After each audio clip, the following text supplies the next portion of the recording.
Mr. President, Russia moved up the deadline. It's now 10 or 12 days. Is a sanction the same that you're going to slap a 100% tariff on anybody who does business with Russia? So what I'm doing is we're going to do secondary sanctions unless we make a deal, and we might make a deal. I don't know. You don't know. It's we've done so many peace deals. This is the one I started out with, and I know President Putin called me. He wanted to know if I could help him with Iran. I said, no, I don't need your help with Iran. I need your help with Russia. And so that's the one deal that continues to linger. And we're losing 5,000. They're losing. I'm not losing. You're not losing. But 5,000 Russian and Ukrainian kids a week are dying. And that's not mentioning the people that are dying also in towns where, he's lobbing missiles into certain towns like Kiev.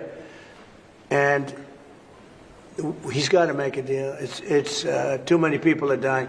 It's a really bloody war. And the 5 is now, they're really telling me that number is obsolete. It's like 7. That's terrible. So you have 7,000 Russian and Ukrainian soldiers dying every single week for no reason whatsoever. So you would think, based on common sense, you would think he'd want to make a deal. We'll find out. No communication with Israel publicly. Have you had any other through any channels conversations with the Russians reiterating this?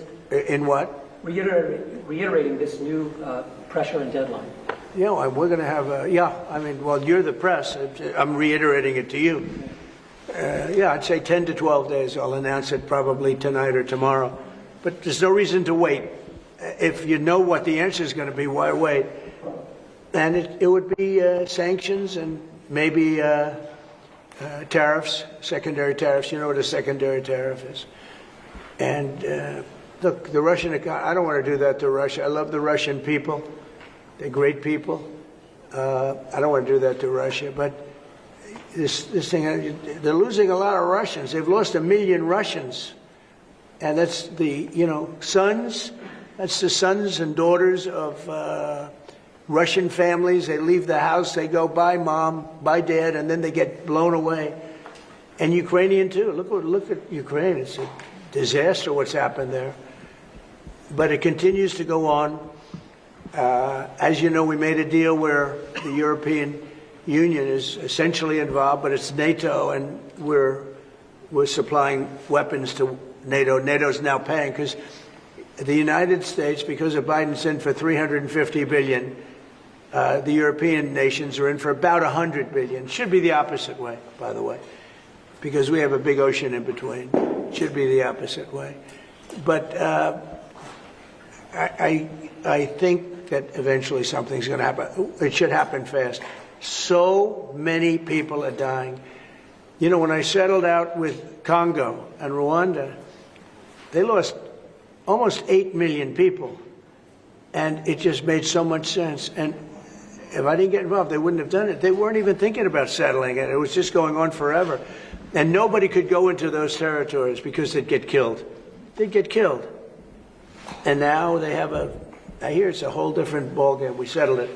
This is one that should be settled. Russia, Ukraine.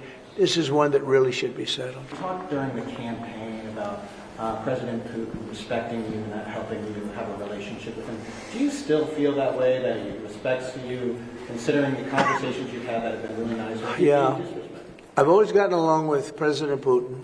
I have had a great relationship with him. And he went through the Russia hugs, too. It was, we used to talk about it. We used to say, it's too bad we really can't do anything between our country. Because if we did, they'd say, Look, I was tough on Putin because I was the one that closed up Nord Stream, and Biden came along and opened it up. I was very tough on Putin in one way, but we got along very well. And I never really thought this would happen. I thought we'd be able to negotiate something, and maybe that'll still happen, but it's very late down the process. So I'm disappointed. And the funny thing is that their economy isn't that big, and it's having a hard time right now, but it's a relatively small economy. A strong military, but strong economy. And it used to be a strong economy. Now it's not. He's gone through a lot. Economically, it's not easy. But it's pretty small, compared to that magnificent size of that land. The land is massive. It's got, I guess, 9 time zones or something. It's a massive piece of land. Russia could be so rich. It could be so rich. It could be thriving like practically no other country. And they're holding that back because we can't. He wants to do trade deals with us. He talks about it all the time. He wanted to. And I envision that a lot of trade with Russia. They have a lot of valuable things. When you talk about rare earth, they have serious rare earth, right? They have just about every form you can have.